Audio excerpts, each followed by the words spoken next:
तो third criteria की हम बात करें बच्चों, और थर्ड क्राइटेरिया जो है वो है मोड ऑफ द न्यूट्रिशन, मतलब कि मोड ऑफ न्यूट्रिशन के बेस पर भी ऑर्गेनिज्म को क्लासिफाई कर दिया into the kingdoms. Again 5 kingdoms में क्लासिफाई करा है, 5 किंगडम्स में प्लेस किया है किसको, ऑर्गेनिज्म को।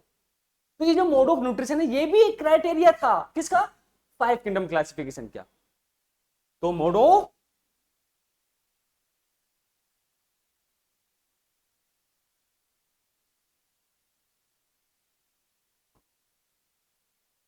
न्यूट्रिशन, तो मोड ऑफ न्यूट्रिशन के बेस पर भी क्या कर दिया, ऑर्गेनिज्म को प्लेस कर दिया इनटू द किंगडम्स। अब कौन कौन सा मोड ऑफ न्यूट्रिशन होगा, फर्स्ट ऑफ ऑल अगर हम बात करें न्यूट्रिशन होता क्या है, तो न्यूट्रिशन बेसिकली क्या होता है, इनटेक ऑफ द न्यूट्रिएंट्स, ये हो गया न्यूट्रिशन। अब न्यूट्रिशन जो होगा वो दो टाइप का होता है, ऑटोट्रोफिक एंड दी कौन सा, पढ़ा होगा तुमने, heterotrophic nutrition. Autotrophic nutrition and the heterotrophic nutrition, ये दो टाइप के न्यूट्रिशन होते हैं बेसिकली, मतलब दो टाइप के मोड ऑफ न्यूट्रिशन है, ऑटोट्रोफिक एंड हेट्रोट्रोफिक। ऑटोट्रोफिक और एक और है बच्चों हेटेरोट्रोफिक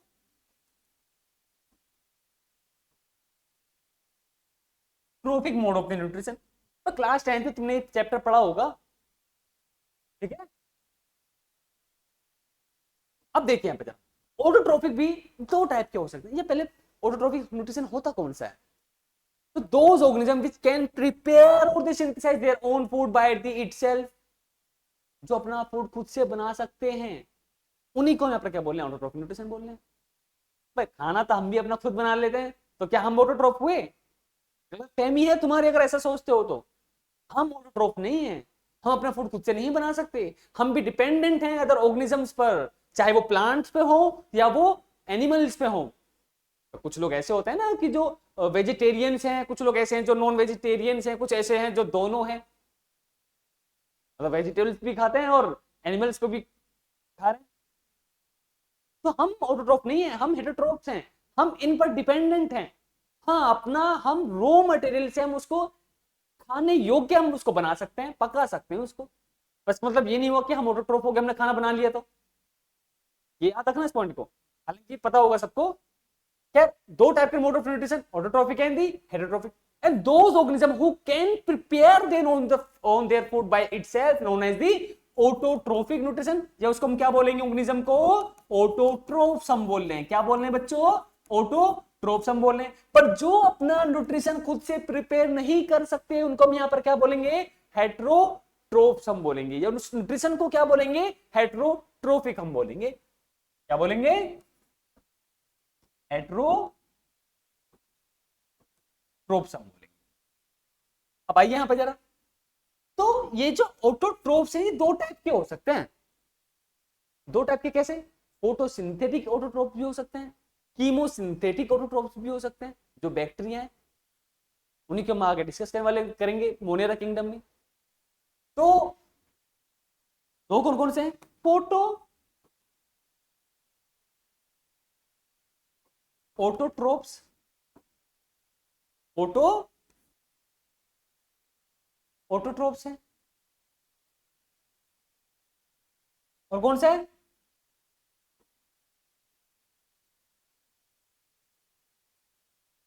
कीमो ऑटोट्रोफ्स हो गया, फोटोट्रोफ्स एंड द कीमोटोट्रोफ।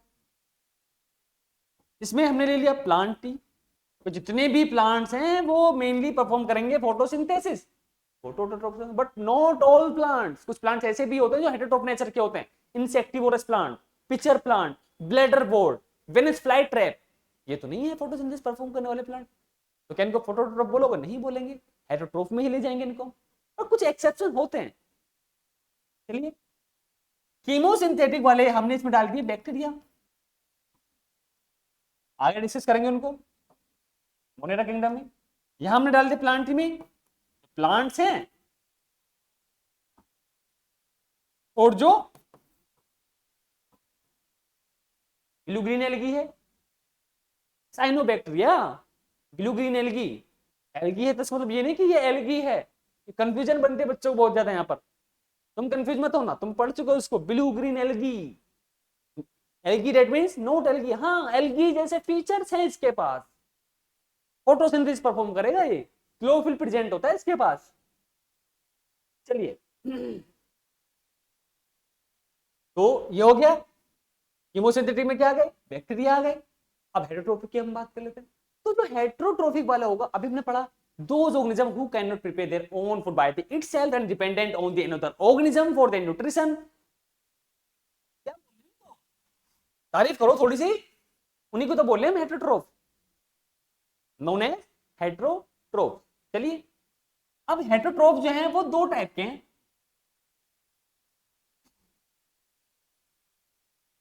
एक होता है absorptive,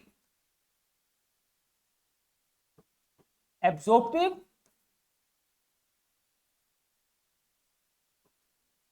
हेटेरोट्रोफ्स।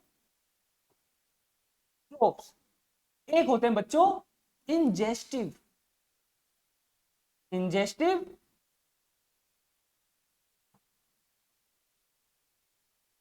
हेटेरोट्रोफ, absorptive and ingestive हेटेरोट्रोफ्स।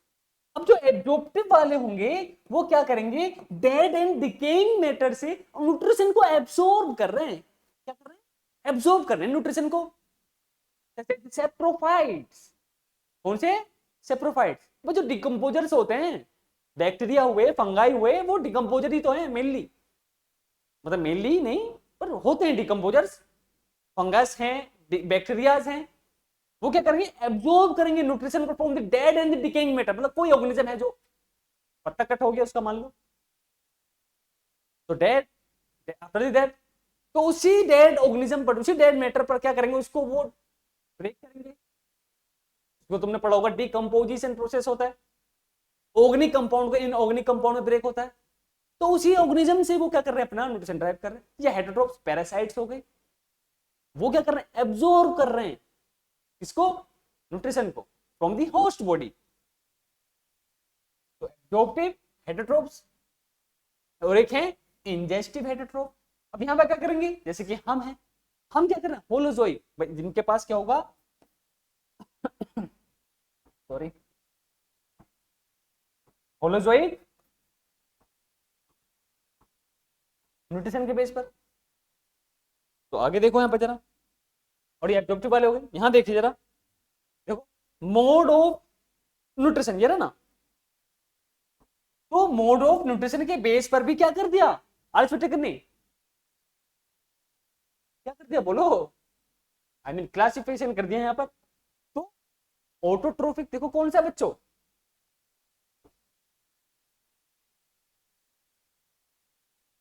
Autotrophic, इसमें कीमोसिंथेटिक भी है, ऑल्सो फोटोसिंथेटिक। पर सिर्फ ये नहीं है कि कीमोसिंथेटिक हो गए, ऑटोट्रोफिक हो गए, फोटोसिंथेटिक हो गए, हेटरोट्रोफ्स भी होते हैं ये, हेटरोट्रोफ्स भी हैं। अभी हमने पढ़ा हेटरोट्रोफ्स के दो टाइप हैं, एब्जॉर्प्टिव एंड इंजेस्टिव। इनके पास कौन सा होगा, इनके पास होगा absorptive type.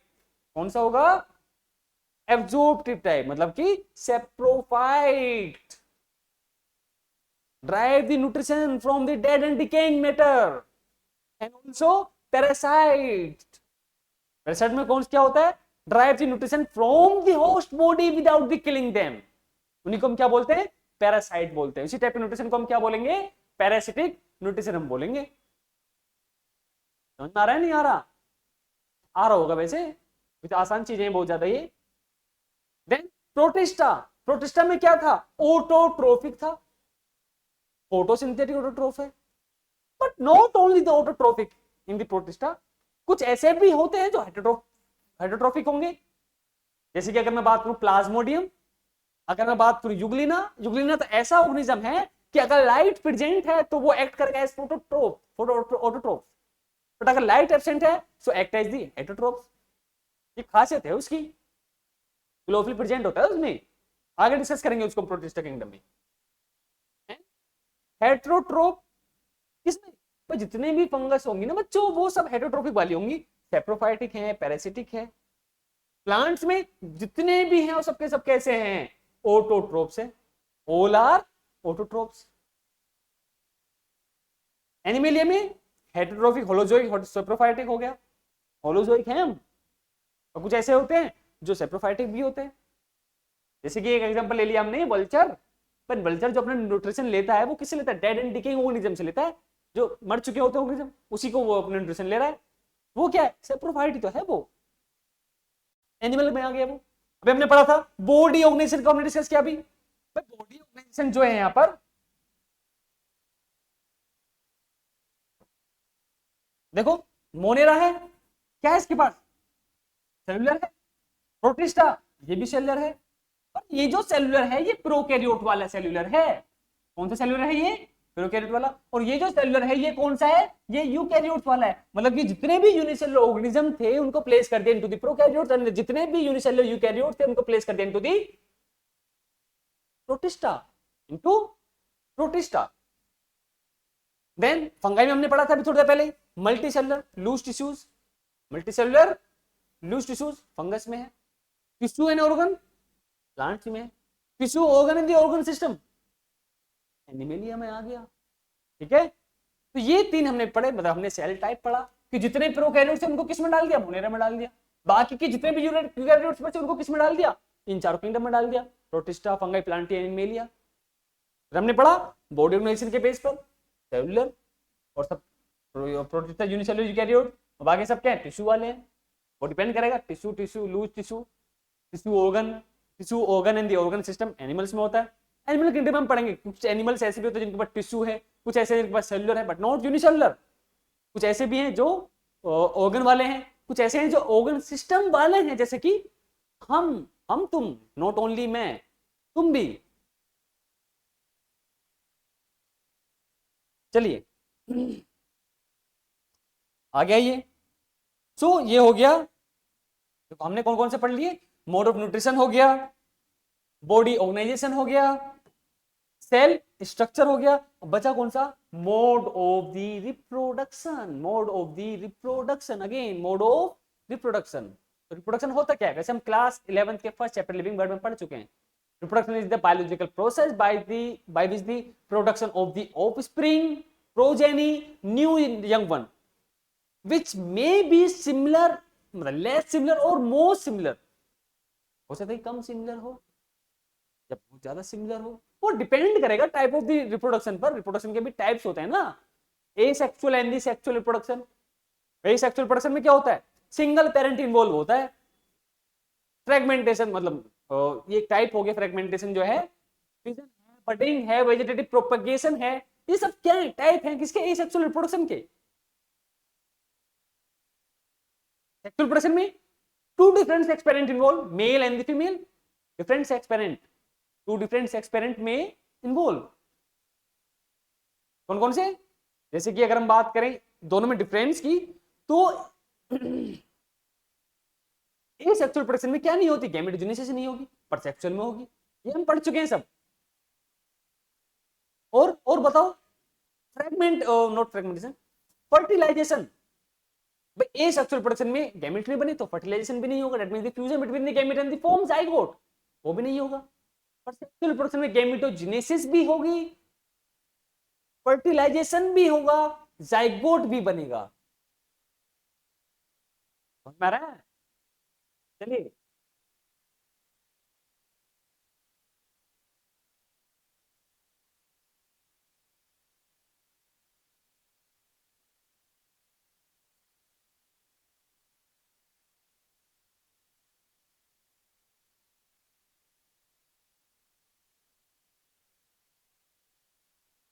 Mode of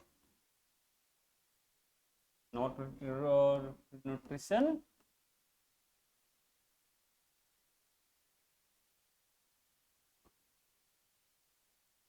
mode of reproduction. पढ़ चुके रिप्रोडक्शन को, दो टाइप का होगा,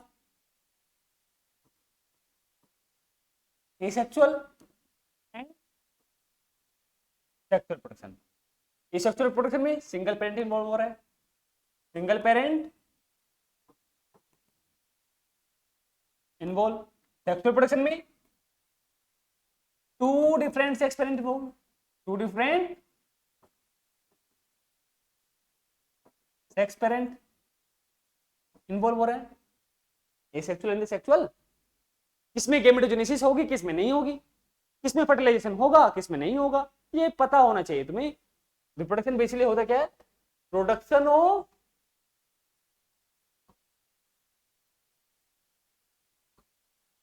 offspring and progeny which may be more or less similar to their parents, more or less similar to their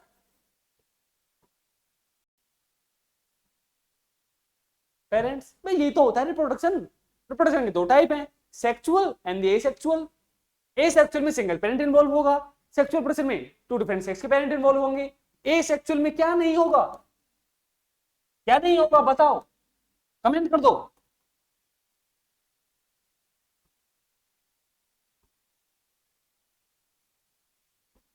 gametogenesis and also fertilisation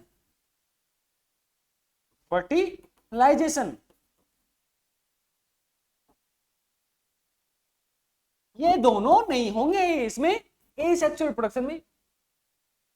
भाई जो lower organism होते हैं वो एसेक्सुअल प्रोडक्शन परफॉर्म करते हैं, such as the bacteria, such as the Protista, asexual production करेंगे वो।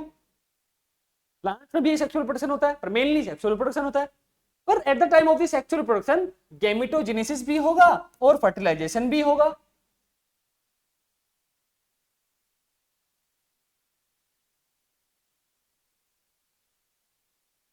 Gametogenesis भी होगा एंड फर्टिलाइजेशन भी होगा। किसी के माइंड में ये तो नहीं बनना कि ये गैमेटोजेनेसिस और फर्टिलाइजेशन है क्या। अगेन बता रहा हूं, गैमेटोजेनेसिस क्या होता है, formation of the gametes, haploid gamete from the diploid cell and after the formation of the haploid gamete such as the sperm, eggs, इनको हम क्या बोलते हैं, ओवा, इनकी जो फॉर्मेशन होगी इसको हम क्या बोलेंगे, गैमेटोजेनेसिस बोलेंगे। और इन्हीं दोनों गैमेट का फ्यूजन जब होगा जिससे एक सिंगल सेल बन जाएगी तो क्या बोलेंगे उसको, फर्टिलाइजेशन। तो ये गैमेटोजेनेसिस फर्टिलाइजेशन किसके टाइम पे हो रहा है, सेक्सुअल के टाइम पर हो रहा है, मतलब सेक्सुअल रिप्रोडक्शन के टाइम पर हो रहा है। पर इन सेक्सुअल रिप्रोडक्शन के टाइम पर ना तो गैमेटोजेनेसिस होगा ना ही फर्टिलाइजेशन होगा। डिफरेंस है, पता होना चाहिए। तो इन टाइप्स ऑफ द रिप्रोडक्शन के बेस पर भी ऑर्गेनिज्म को क्लासिफाई कर दिया इनटू द 5 किंगडम। मतलब लोअर किंगडम जैसे कि बैक्टीरिया वाला जो मोनेरा वाला जो किंगडम है उसको क्लासिफाई कर दिया। मोनेरा में जितने भी ऑर्गेनिज्म है वो सबके सब क्या होंगे, एसेक्सुअल रिप्रोडक्शन प्रोड्यूस करेंगे। फंगस में, प्रोटिस्टा में एसेक्सुअल रिप्रोडक्शन होगा। फंगस में कौन सा रिप्रोडक्शन होगा, मेनली जो होगा एसेक्सुअल रिप्रोडक्शन होगा। पर not only asexual reproduction occurs in the fungi, कुछ फंगस ऐसे भी हैं जिनमें सेक्सुअल रिप्रोडक्शन होता है, वो हम आगे डिस्कस करेंगे। बायोलॉजिकल क्लासिफिकेशन में जो लास्ट टॉपिक जो मतलब आता है फंगस किंगडम जो है। प्लांट ही एसेक्सुअल भी होता है, सेक्सुअल भी होगा। एनिमल्स में सेक्सुअल रिप्रोडक्शन, कौन सा, सेक्सुअल रिप्रोडक्शन। तो इस बेस पर भी क्या करा, ऑर्गेनिज्म को प्लेस करते हैं इनटू द 5 किंगडम। किसने करा, आर्चीटेक ने करा। लास्ट वन जो क्राइटेरिया है बच्चों वो बचा phylogenetic relationship. And the phylogenetic relationship, phylogenetic relationship, एक मिनट देख लेते हैं कहां गया वो, हाँ ये रहा। तो बच्चों ये जो फाइलोजेनेटिक रिलेशनशिप है किस पर बेस्ड है, ये बेस्ड है इवोल्यूशनरी रिलेशनशिप पर। मतलब ऑर्गेनिज्म के अपने एंसेस्टर से जो रिलेशन है उसी पर बेस्ड है, किस पर, phylogenetic relationship. So based on evolutionary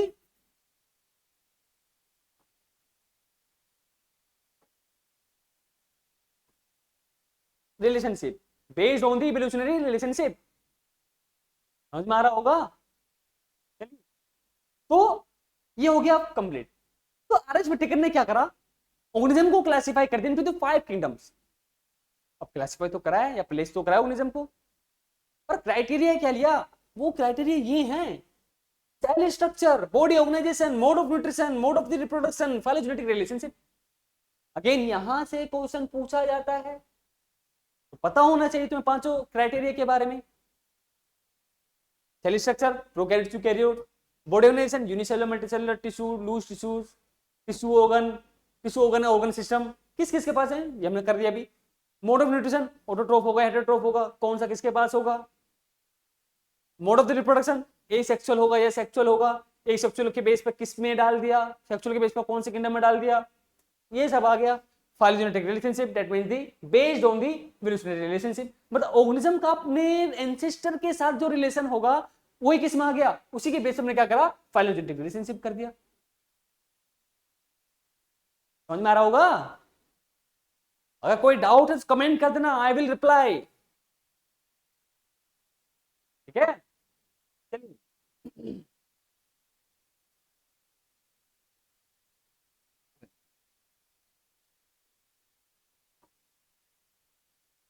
अब देखिए यहाँ पर जरा, सेल टाइप क्या था, प्रोकैरियोट्स है, मोनेरा में, और सब में क्या है, यूकैरियोट्स है। सब में क्या है, यूकैरियोट्स, यूकैरियोट्स। सेल वॉल की अगर हम बात करें तो मोनेरा में सेल वॉल प्रेजेंट है बच्चों, और वो जो सेल वॉल है वो किसकी बनी हुई है, non cellulosic polysaccharide amino acid, non cellulosic polysaccharide amino acid. तो ये यहाँ पर है क्या, ये यहाँ पर हम लिख सकते हैं ना, चलो लिख देते हैं ना, क्यों दिक्कत ले रहा हूं।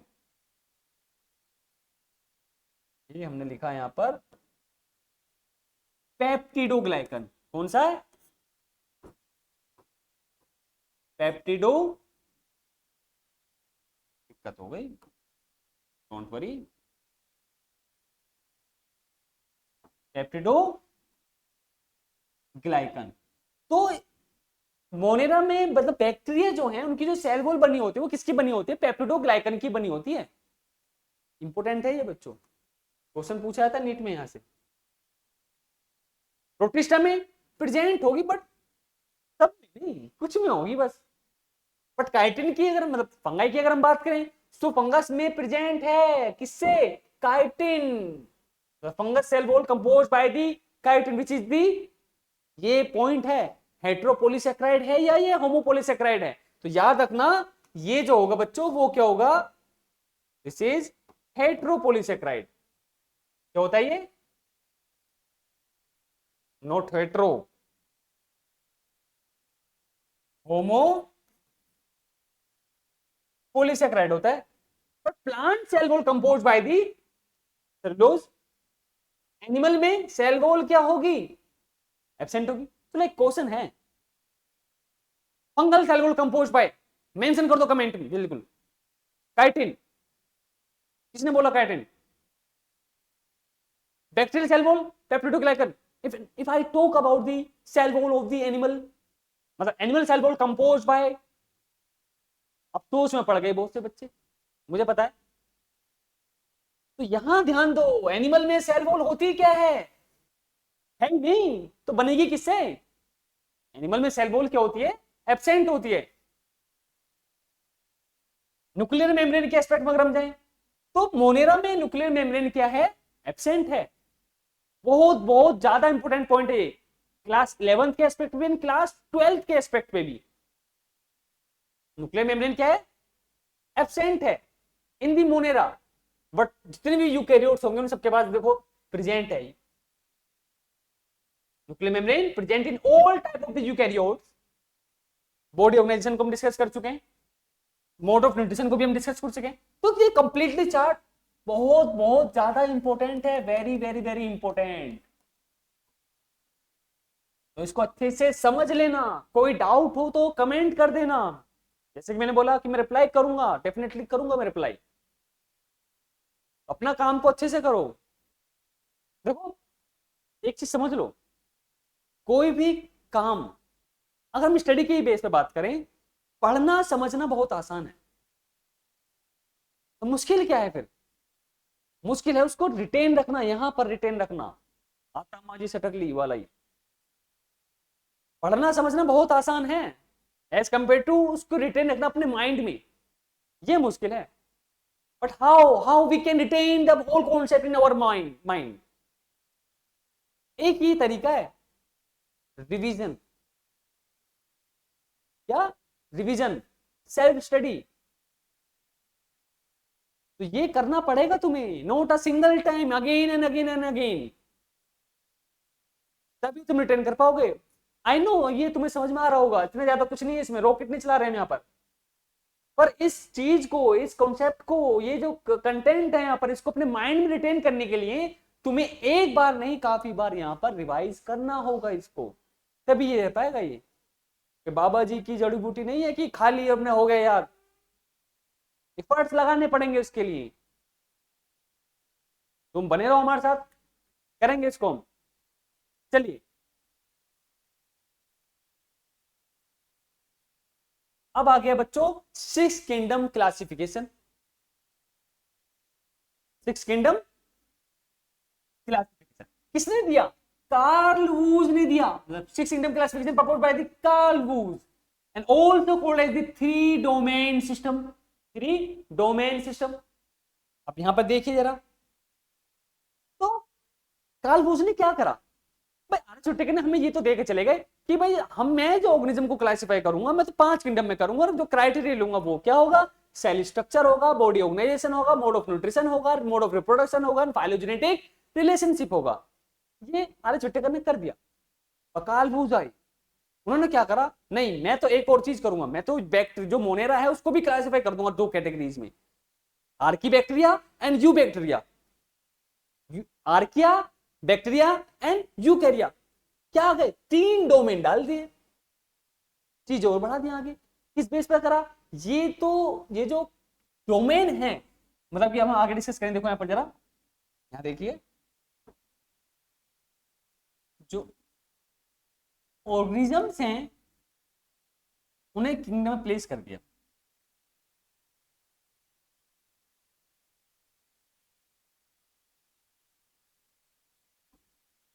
कौन से?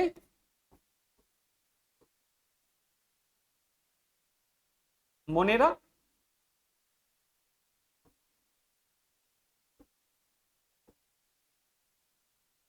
Protista,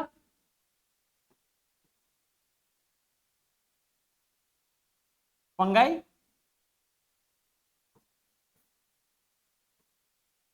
Plantae, and last one is the animalia. Last one is animalia. तो ऑर्गेनिज्म को फाइव किंगडम में क्लासिफाई कर दिया किसने? अरिस्टोटेल ने कर दिया। पांच किंगडम तुम्हारे सामने, Monera, Protista, Fungi, Plantae and the Animalia. But एक साइंटिस्ट आए, कौन? Carl Woese. अब कार्ल वूज ने क्या करा कि नहीं ये इनसफिशिएंट है, थोड़ा सा हम चेंज करेंगे इसमें। हमने क्या चेंज करा? उन्होंने कि मोनेरा को भी यहां पर क्या कर दिया? टू किंगडम्स में, मतलब टू डोमेन में डाल दिया। टू डोमेन यहां पर कौन से हैं?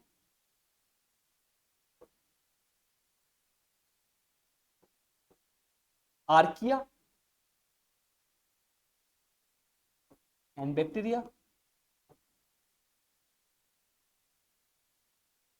और इन सबको डाल दिया यूकैरिया में। Archaea, bacteria and यूकैरिया। तो तीन डोमेन आ गए ये। अब देखो डोमेन क्या है। हाँ, ये डोमेन क्या है पूछा नहीं किसी ने, पूछो कैसे तुम। Domain is also a taxa but higher than kingdom. Higher than kingdom. तो डोमेन भी क्या है? Domain is also taxa. Domain is also taxa but higher than kingdom, but higher than kingdom। Kingdom से हाइयर है ये taxa, domain जो है। तो कार्ल वूज ने क्या करा? थ्री डोमेन सिस्टम दे दिया। First domain, this is first domain, first domain, this is second domain and this is third domain. तीन डोमेन लिए कार्ल वूज ने। मोनेरा किंगडम में दो डोमेन आ रहे हैं, archaea and bacteria, all archaeo bacteria जो होते हैं। पढ़ेंगे आगे उसको मोनेरा किंगडम में। उन्हें डाल दिया किसमें, आर्के डोमेन में। यू बैक्टीरिया को डाल दिया किसमें, बैक्टीरिया किंगडम में। एंड यूकैरिया, जितने भी यूकैरियोट्स हैं इस थर्ड डोमेन में डाल दिए। देखा जाए तो अब 6 किंगडम आ गए। अब 6 किंगडम कैसे कैसे, देखिए यहां पर जरा, kingdom number 1, kingdom number 2, kingdom number 3, 4, 5 and the 6, and that's why this is the 6 kingdom classification which given by the Carl Woese and also 3 domain system। समझ में आया नहीं आ रहा?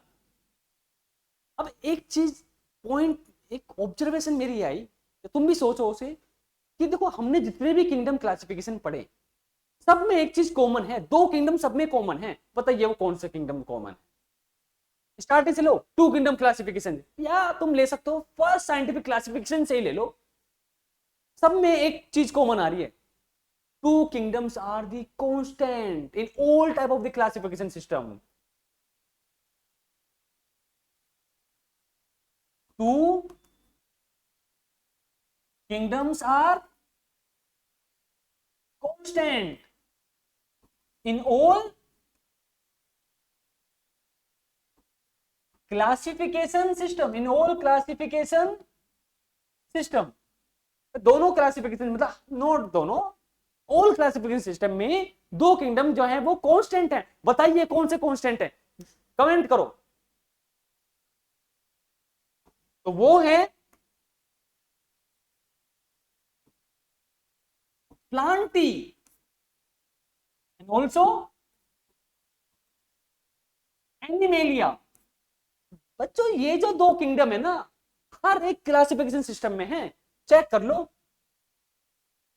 अरिस्टो ने किया प्लांट को क्लासिफाई मॉर्फोलॉजी के बेस पर, एनिमेलिया को क्लासिफाई रेड ब्लड और रेड ब्लड के प्रेजेंस और एब्सेंस के बेस पर।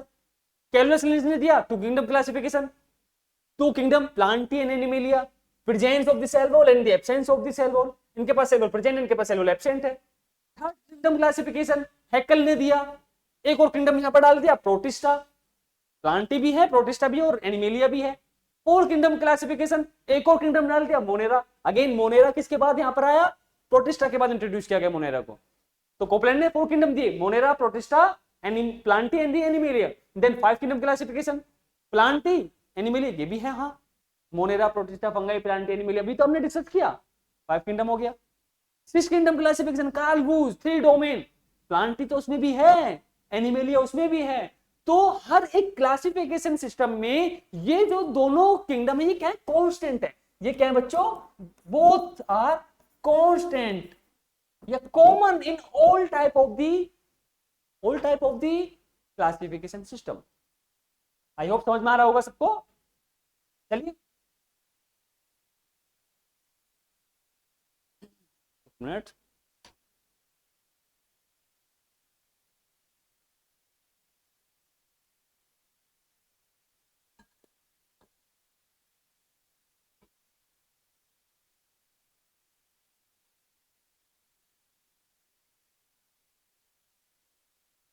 तो यहां हमारी जो है एनसीईआरटी लाइन बाय लाइन, आपके पास एनसीईआरटी बुक होनी चाहिए और पता होगा एनसीईआरटी की इंपोर्टेंस बहुत ज्यादा है। ऐसा कहा भी जाता है several types of the teachers, मैं भी बोल रहा हूं इस बात को कि NCERT is the Bible book for your NEET preparation. तो कोई अदर रेफरेंस बुक मत लो, एनसीईआरटी ही पढ़ लो, not a single time, multiple times, again and again and again. और पीवाईक्यू क्वेश्चंस को एनालाइज करो, सिलेक्शन तुम्हारा ऐसे ही हो जाएगा अगर तुम अच्छे से पढ़ लो तो। बायोलॉजी में जो कहते हैं ना कि 360 आउट ऑफ 360 मार्क्स कैसे लाएं, वो ऐसे ही लाते हैं, वो यही है वो नुक्स, कौन सा नुस्खा। चलिए तो ये पढ़ लेना इसको, जो है इसमें अरिस्टो वगैरह का डिस्कस किया हुआ है यहाँ पर। देन यहाँ पर 2 किंगडम क्लासिफिकेशन, उसके फेलियर्स, उसके जो है क्या बोलते हैं उसको ड्रॉबैक्स, ये सब यहाँ पर लिखा हुआ है। और आ गया ये। देन 5 किंगडम क्लासिफिकेशन किसने करा, कौन कौन से 5 किंगडम लिए, क्राइटेरिया क्या है, 3 डोमेन क्या है यहाँ पर, वो सब यहाँ पर इस पैराग्राफ में तुम्हें मिल जाएगा। सब हम डिस्कस कर चुके हैं, कोई पॉइंट नहीं बचा यहाँ पर। अच्छा एक पॉइंट है जो हमें याद रखना है, देखो यहाँ पर आ गया वो, ये क्लेमाइडोमोनास।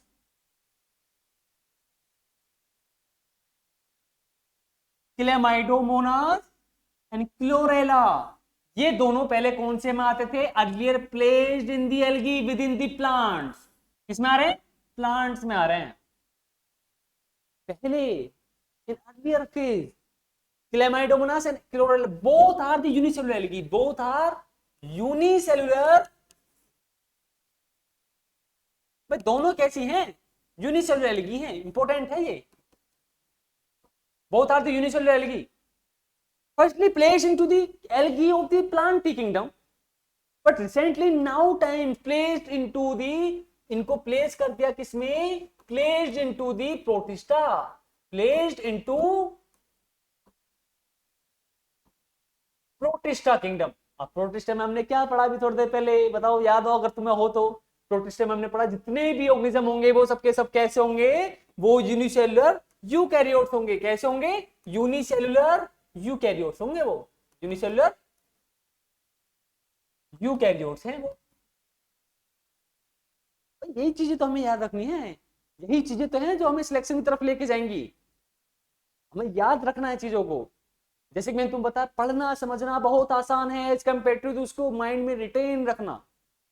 ठीक है ना? तो रिटेन रखने के लिए क्या करेंगे हम? रिवीजन करेंगे, note a single time, multiple times, again and again, again and again. Consistency बहुत जरूरी है। आज तुमने पढ़ लिया, 4 दिन नहीं पढ़ा, 4 दिन पढ़ लिया, 6 दिन नहीं पढ़ा, ये ऐसे सिलेक्शन नहीं होगा। अगर तुम्हें सिलेक्शन लेना है तो डेडिकेटेड तुम्हें होना पड़ेगा, अपने डेडिकेशन, अपने एफर्ट्स को बढ़ाना पड़ेगा। अटेंशन तुम्हें पे करनी होगी कॉन्सेप्ट्स को क्लियर समझने के लिए। जितनी ज्यादा अटेंशन होगी उतना ही ज्यादा तुम सीख पाओगे कोई भी चीज। तो paying off the attention is the directly proportional to the, बोलो, लर्निंग। जितनी ज्यादा टेंशन उतना ज्यादा तुम सीखोगे, उतना ज्यादा तुम गेन करोगे, उतनी ज्यादा तुम्हारी नॉलेज क्या होगी? इंप्रूव होगी। आई होप आज के इस लेक्चर में आपको ये सब क्लियर होगा। तो एक बार इसको अच्छे से देख लेना और अपने लेक्चर में बने रहने के लिए थैंक यू सबका। जिसको भी आज के इस लेक्चर में डाउट हो या किसी भी क्लासिफिकेशन सिस्टम में डाउट हो तो वो मुझे कमेंट कर दे, इसी वीडियो के में कमेंट करे एंड आई विल रिप्लाई। ठीक है, चलिए आज के लिए इतना ही।